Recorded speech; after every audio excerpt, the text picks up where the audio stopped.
देवी संध्या,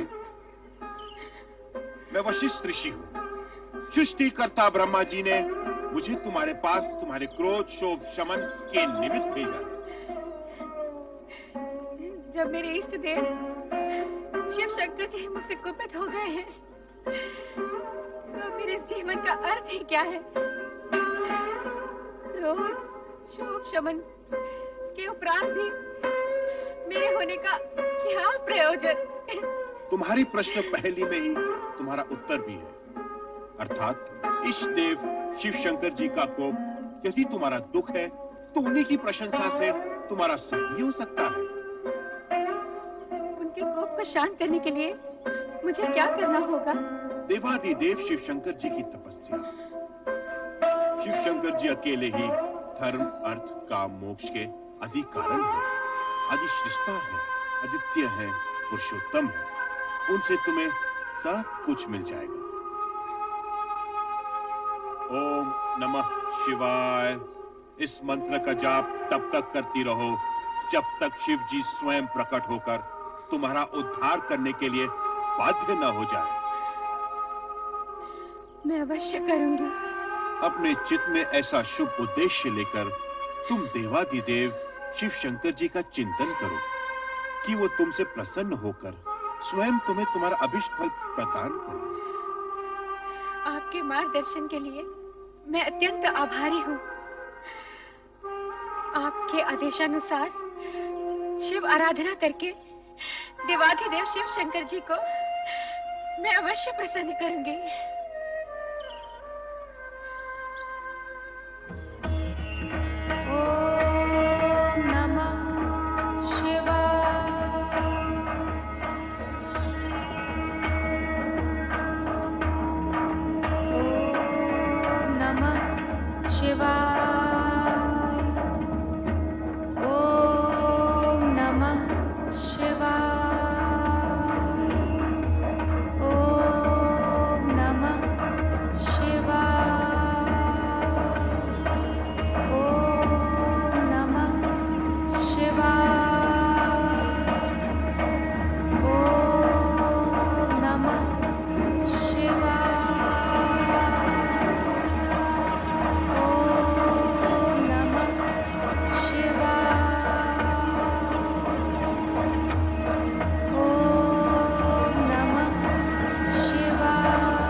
वरदान मांगो। महेश्वर, यदि आप मुझे प्रसन्नता पूर्वक वर देने के इच्छुक हैं और मैं उसे पाने के योग्य हूँ, तो मुझे 2 वर दीजिए। पहला वर ये कि संसार में कोई भी प्राणी जन्म लेते ही काम से युक्त न हो। यौवनावस्था को प्राप्त होने के उपरांत ही उसमें कामेच्छा जागृत हो। तुम्हारा पहला वर मैंने तुम्हें दे दिया देवी। अब अपनी दूसरी इच्छा प्रकट करो। मेरी दूसरी इच्छा यही है प्रभु कि यही मेरी अंतिम इच्छा हो। तात्पर्य? आप मुझे इस दूषित देह से मुक्ति दीजिए प्रभु। उसके उपरांत आप मुझे एक नया जन्म दें, जिसमें एक ऐसे महामात्र से मेरा विवाह हो जिसके संदर्भ से मेरा नाम भी एक ऋतु के रूप में जाना जाए। तथास्तु। किंतु अब मेरे लिए क्या आज्ञा है भगवान? इस पर्वत के नीचे चंद्रभागा नदी के तट पर स्थित तपस आश्रम में मेघा ऋषि 12 वर्षों तक चलने वाले महायज्ञ का अनुष्ठान कर रहे हैं। तुम वहां निडर होकर जाओ, तुम्हें कोई नहीं देख सकेगा।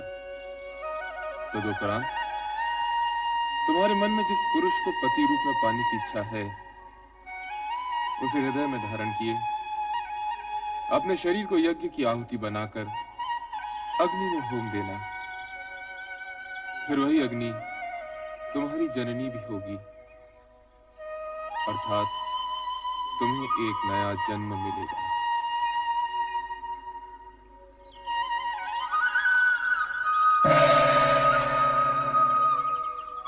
मेघा ऋषि। ओम आदित्याय नमः। ओम आदित्याय नमः। ओम आदित्याय नमः। ओम आदित्याय नमः। ओम आदित्याय नमः। ओम सदाशिव का आशीर्वाद प्राप्त कर उन्हीं के बताए मार्ग पर चलती देवी संध्या मेघा ऋषि के आश्रम पहुंच गईं, जहां महायज्ञ चल रहा था। सभी के लिए अस्तित्वहीन दृश्य संध्या ओम नमः शिवाय का जाप करते हुए यज्ञाग्नि की ओर बढ़ती गई और अंततः उसी में समा गई। तत्पश्चात यज्ञ की अग्नि से उभरा लाल प्रकाश देखते ही देखते पूरी तरह 2 भागों में फैल जाता है। इस प्रकार संध्या का अस्तित्व 2 भागों में बंट गया, प्रातः संध्या और सायं संध्या। प्रातः संध्या देवताओं की आराधना के लिए और सायं संध्या पितरों के आह्वान के लिए। 2 क्षितिजों में फैली संध्या के दृश्य पर ओम नमः शिवाय के स्वर गूंजते हैं।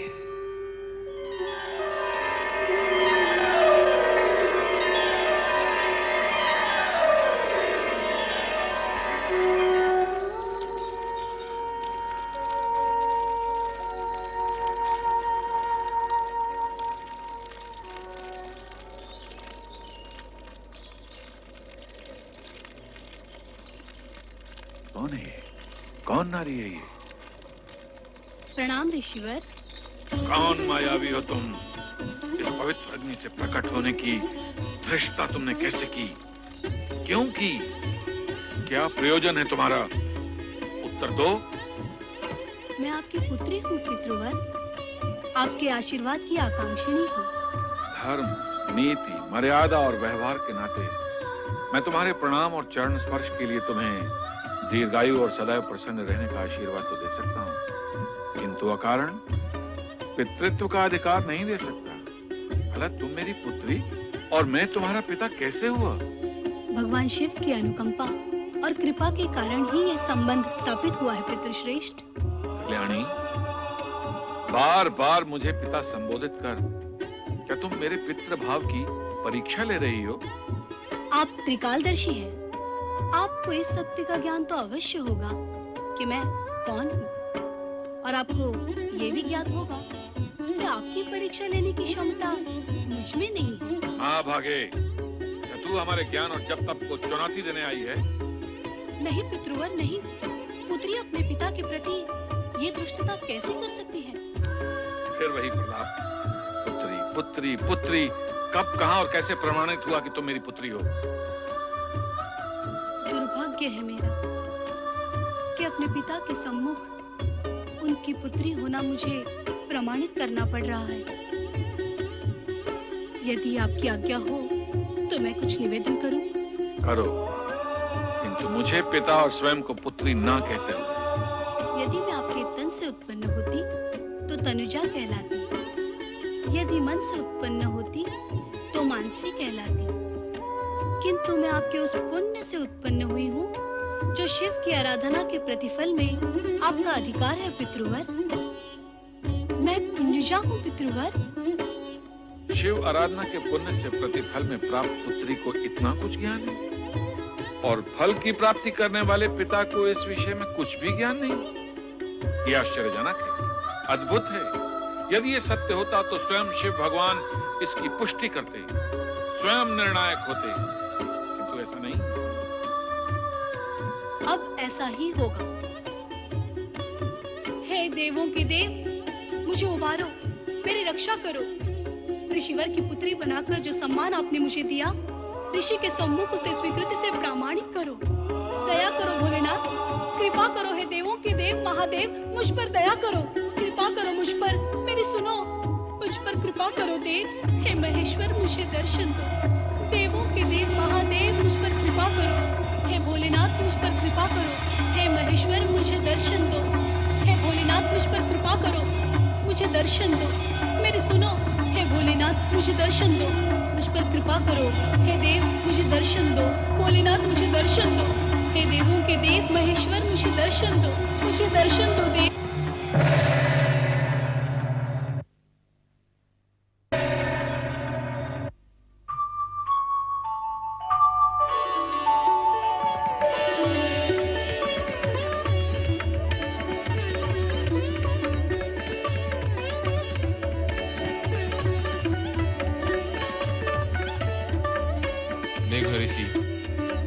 मेरा प्रकट होना पर्याप्त है अथवा भी आपको प्रमाण की आवश्यकता है? आपके प्रकट होने से ही सत्य प्रकट हो गया भोले भंडारी। तो फिर अपनी पुत्री का नामकरण कीजिए, उसे आशीर्वाद दीजिए। प्रभु, मैं आपकी आधी आज्ञा का ही पालन कर पाऊंगा। इसका नामकरण करके आशीर्वाद देने का कार्य तो स्वयं आप ही करेंगे। सूर्य की आभा है इसके मुख, अर्थात अरुण जैसी धरती से इसका मुखमंडल दीप्त है। इसलिए मैं इसका नाम अरुणधति निश्चित करता हूं।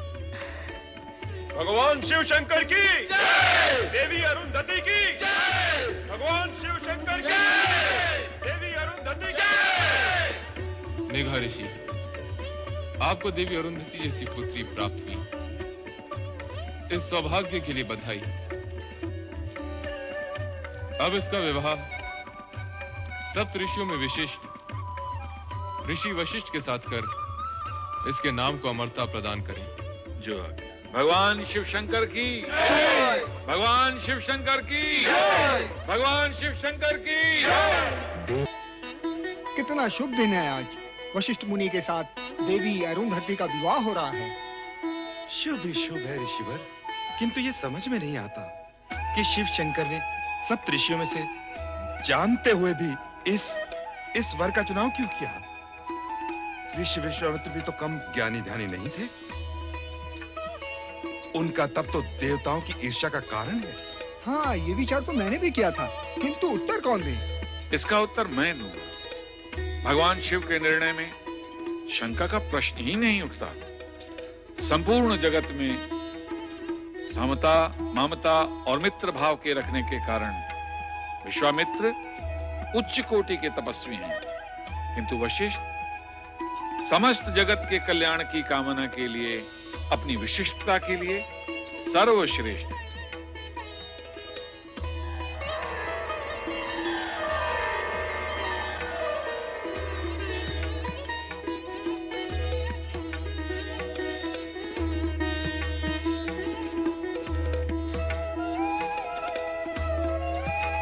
हे प्रभु, इस शुभ घड़ी में आपके आगमन की हम व्यग्रता से प्रतीक्षा कर रहे थे। ऋषिवर, पुत्री अरुणधति को मंडप में लाइए।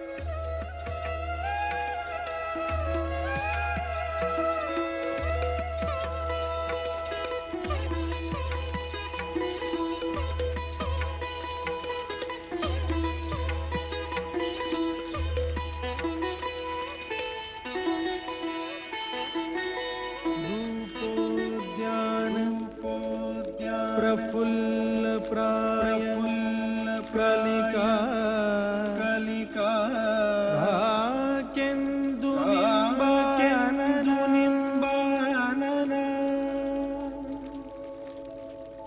तन्वंगी सुरसिका क्रीडा संरतिः शोभावारिधिनी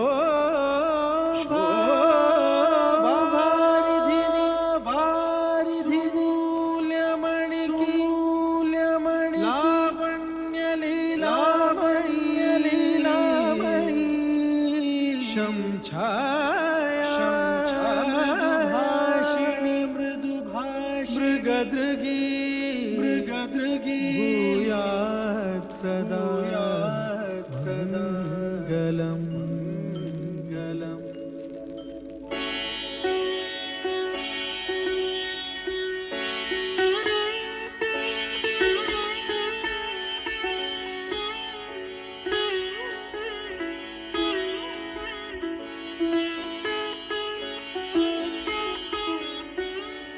देवी अरुंधति, मेरे जीवन में आनंद की फुहार बनकर आई हो तुम, हर्ष की वर्षा बनकर आई हो तुम, और उससे भी पहले श्रद्धा और भक्ति का सगुण रूप हो तुम। वो रूप पाने के लिए जो कष्ट तुमने सहे हैं, उनका वर्णन करना असख्य है। तुम महान हो, श्रद्धा की पात्र हो, मेरा तुम्हें बार बार नमन। मुझे लज्जित न करिए स्वामी। संध्या का प्रायश्चित और अरुंधति का ये रूप आप ही के कारण संभव हुआ है। यदि आप मुझे शिव भक्ति की महिमा न सुनाते, देवादिदेव शिव शंकर को मनाने का मंत्र न देते, तो आज हम दोनों का इस रूप में मिलन न होता। स्वामी, इस प्रकार जो भी हुआ है, उसका संपूर्ण श्रेय आप ही को जाता है। इसका संपूर्ण श्रेय देवादिदेव शिव शंकर जी को जाता है, मुझे नहीं। जगत में जो कुछ हो चुका है, जो हो रहा है और जो होने वाला है, वो सब कुछ देवादिदेव की इच्छा के अनुसार ही होता है। सर्व कर्मों के कर्ता धर्ता श्री शिव ही हैं। संसार में सुख दुख का सामना करने का एक ही महामंत्र है, जो असंभव को संभव, अप्राप्य को प्राप्य कर दिखाता है, और वो महामंत्र है ओम नमः शिवाय। ओम नमः शिवाय। ओम नमः शिवाय। ओम नमः शिवाय। ओम नमः शिवाय। ओम नमः शिवाय। ओम नमः शिवाय। ओम नमः शिवाय। ओम नमः शिवाय। ओम नमः शिवाय। ओम नमः शिवाय। ओम नमः शिवाय। ओम नमः। स्वामी, ये क्या हो गया है आपको? जब से आपने संध्या पर पुष्प बाण का प्रयोग किया है, इसी तरह खोए खोए से दिखाई दे रहे हैं। केवल ओम नमः शिवाय मंत्र का ही जाप किए जा रहे हैं। स्वामी, यदि इस तरह आप ही विरक्त रहे तो मेरा क्या होगा? मैं भयभीत हो गया हूं प्रिय। भयभीत? किंतु किस कारण? मैंने संध्या पे जो पुष्प बाण का प्रयोग किया था, उसके परिणाम से तो तुम भली भांति परिचित हो। कहीं ऐसा ना हो कि इस परिणाम का प्रकोप मुझे भुगतना पड़े। नहीं स्वामी, आपने तो केवल अपने कर्तव्य का पालन किया है, और कर्तव्य भावना से ऊंचा होता है। निसंदेह ये कोई अपराध नहीं है। परंतु रति, यदि भविष्य में कोई ऐसी अमंगल घटना घटित हो गई तो क्या होगा? नारायण नारायण। पुष्प धनवा भ्राता कामदेव, मुझे देखकर इस प्रकार आंखें चुराकर कहां भाग रहे हो? और देवी रति कहां अदृश्य हो गई? प्रणाम देवर्षि। नारायण नारायण। मैं तो तुम्हारा भ्राता हूँ कामदेव। मुझे देवर्षि का सम्मान देकर लज्जित न करो। सम्मान तो आपको देना ही चाहिए। अच्छा, अब मुझे प्रस्थान के लिए आज्ञा दीजिए। अरे भाग कर रहे हो भ्राता? मेरी पूरी बात तो सुन लो। आज्ञा कीजिए भ्राताश्री। अपने पुष्प बाणों से विचलित करके तुमने संध्या का तो कल्याण कर ही दिया। नारायण नारायण। कल्याण? वो कैसे? देवऋषि, ऐसा प्रतीत होता है कि संध्या पे किए इस प्रयोग का मुझे प्रायश्चित करना होगा। नहीं कामदेव, तुम्हारे इस पुष्प बाण के प्रयोग से संध्या का यज्ञ में पुनर्जन्म हुआ है। इस प्रकार संसार को 2 संध्याएं प्राप्त हुई हैं, एक प्रातः संध्या और एक सायं संध्या। आपके कहने का तात्पर्य ये है कि संध्या की रचना में मेरा भी योगदान है? निश्चित ही। केवल इतना ही नहीं, संध्या महासती अरुंधति के रूप में महर्षि वशिष्ठ की पत्नी बन गई है। भ्राता, अब अपने पुष्प बाणों का प्रयोग किस पर करने की सोच रहे हो? देवर्षि, मुझे ये चिंता सताई जा रही है कि कहीं मेरे पुष्प बाणों के प्रयोग से किसी का अनर्थ ना हो जाए। अर्थात ये कि अब मैं अपने पुष्प बाणों का प्रयोग सोच समझ कर करूंगा, जिससे भविष्य में मैं किसी विपदा में ना उलझूं। भ्राता, व्यर्थ की चिंता न करो। वर्तमान तो उज्जवल है ही, और भविष्य चराचरपति शिव शंकर के अधीन है, और यही सनातन सत्य है। मेरी बात मानो। परमपिता ब्रह्मा ने जो तुम पर दायित्व सौंपा है, उसे अपना कर्तव्य मान पुष्प बाणों का उचित समय पर उपयोग करते चलो। यही तुम्हारा धर्म है और कर्म भी। नारायण नारायण। ओम नमः शिवाय। ओम नमः शिवाय। परमपिता ब्रह्मदेव की जय हो। ओम नमः शिवाय। आओ नारद, तुम्हारा स्वागत है पुत्र। देवर्षि, इस बार क्या समस्या लेकर आए हैं? समस्या नहीं, मन में एक प्रश्न लेकर आपके दर्शन के लिए आया हूं मैं परमपिता। तुम तो स्वयं साक्षात प्रश्न हो। तुम्हारे आने का अर्थ है प्रश्न सन्मुख आ गया। पूछो, क्या पूछने के इच्छुक हो? मैं अभी अभी भ्राता कामदेव से मिलकर आ रहा हूं। संध्या प्रकरण के पश्चात वे अत्यंत विचलित रहने लगे हैं। अब वे अपने पुष्प बाणों का उपयोग करने से भयभीत होते हैं। ये उचित ही है नारद। उस समय तो कामदेव किसी तरह बचकर भाग निकला, किंतु अब उसे बहुत सोच समझकर अपने पुष्प बाणों का प्रयोग करना होगा। कामदेव को विवेक से अपनी शक्ति का प्रयोग करना चाहिए। आप सत्य ही कह रही हैं देवी सरस्वती, परंतु कामदेव ने अपने पुष्प बाणों का जो प्रयोग संध्या पर किया था, वो तो शुभ ही रहा। देवी संध्या अब सती अरुंधति बन गई है और ऋषि वशिष्ठ के आश्रम की शोभा बढ़ा रही है। हाँ, सो तो है। भगवान शिव के प्रत्येक कार्य का उद्देश्य उत्तम होता है, चाहे कुछ समय के लिए वो दुखदायी ही क्यों ना दिखाई दे। देवी, मेरे पहले प्रश्न का समाधान तो हो गया, परंतु दूसरा प्रश्न? दूसरा प्रश्न क्या है, वो भी पूछ लो। आपकी पौत्री, मेरी भतीजी दक्ष पुत्री सती बेचारी अपने पिता की इच्छा के विरुद्ध शिव आराधना कर रही है। उसका क्या होगा? शिव आराधना का परिणाम तो कल्याणकारी ही होता है।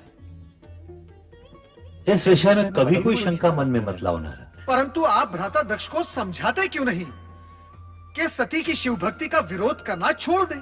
ये असंभव है नारद। दक्ष अपना स्वभाव कभी नहीं छोड़ेंगे। अर्थात सती को अपने तप के बल पर ही पिता के विरोध का सामना करते हुए अपना अभीष्ट प्राप्त करना होगा। हाँ नारद, जो हो रहा है शिव की इच्छा से हो रहा है। तुम इस विषय में चिंता करना और प्रश्न उठाना छोड़ दो। ओम नमः शिवाय। ओम नमः शिवाय। ओम नमः शिवाय। सर्वेश्वर भोलेनाथ, क्या मेरी आराधना में कोई त्रुटि रह गई है? या आप मेरी धैर्य की परीक्षा ले रहे हैं, ये मैं नहीं जानती। किंतु स्वामी, आप मुझे शीघ्र ही दर्शन दीजिए।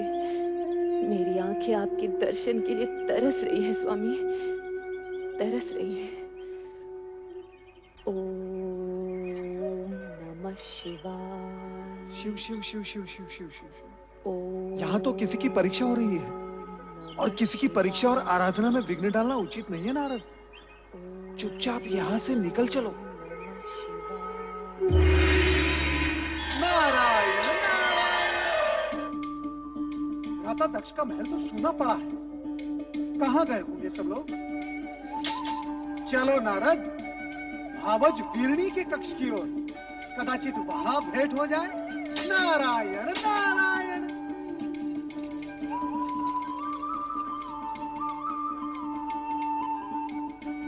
नारायण नारायण।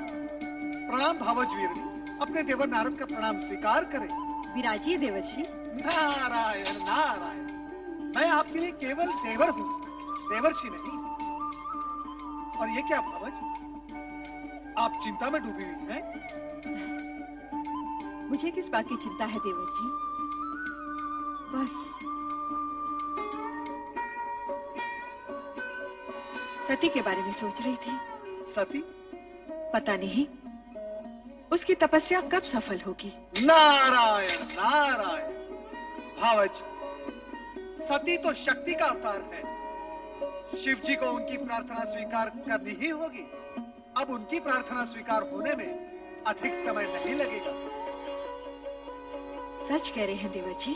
क्या आपको अपने देवर से असत्य की अपेक्षा है? मैं तो असत्य से भागता रहता हूँ और भक्ति और जन कल्याण के मार्ग पर चलता रहता हूँ। ये क्या भावज, आप फिर सोच में डूब गई? क्या करूं?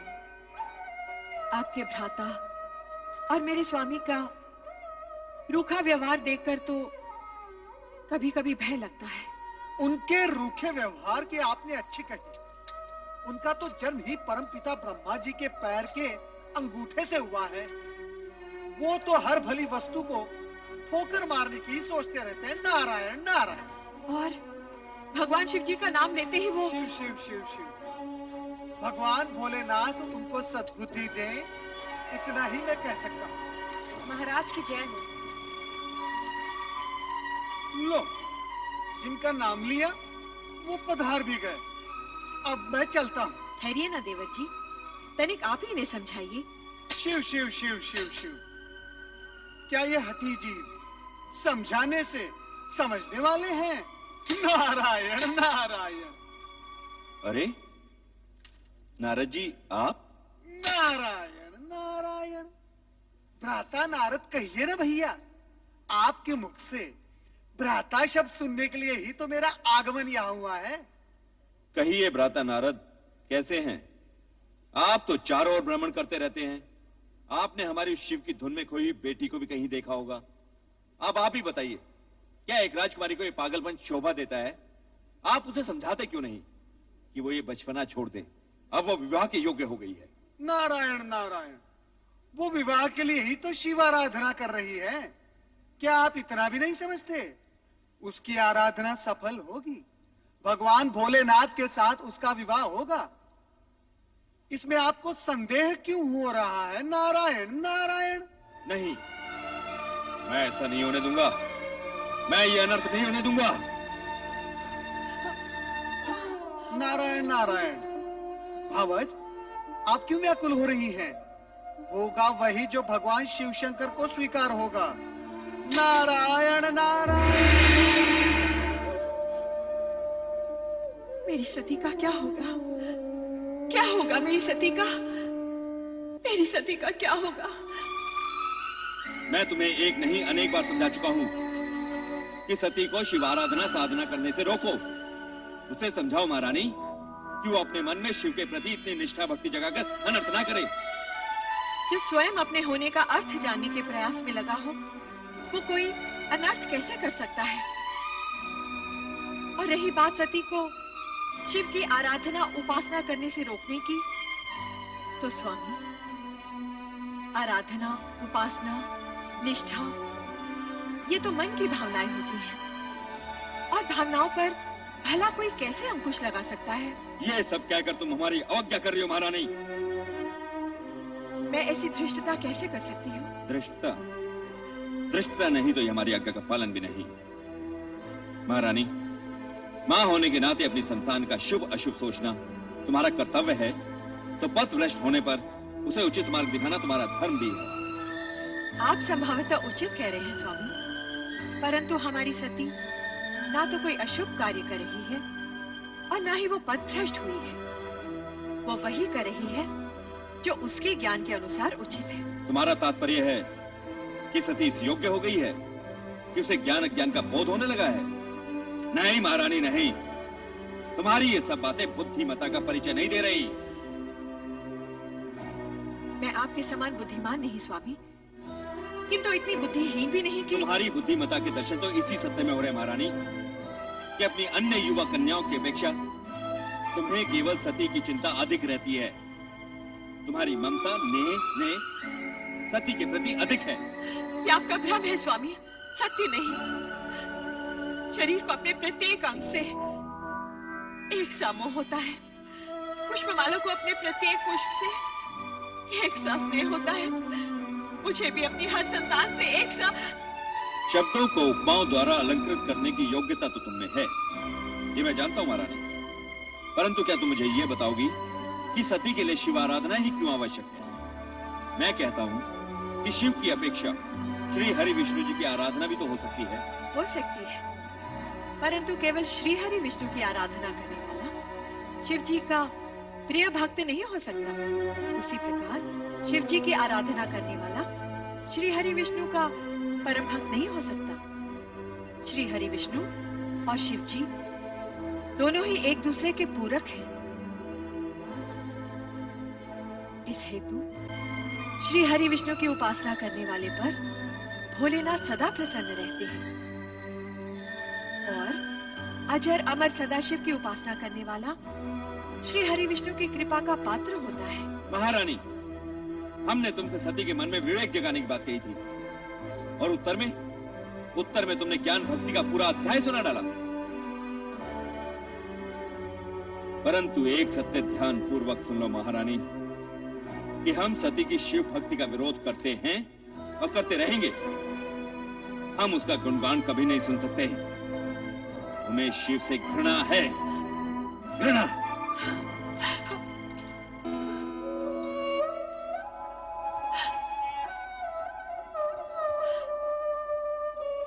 शिव से घृणा और स्नेह करना मनुष्य के वश में नहीं होता।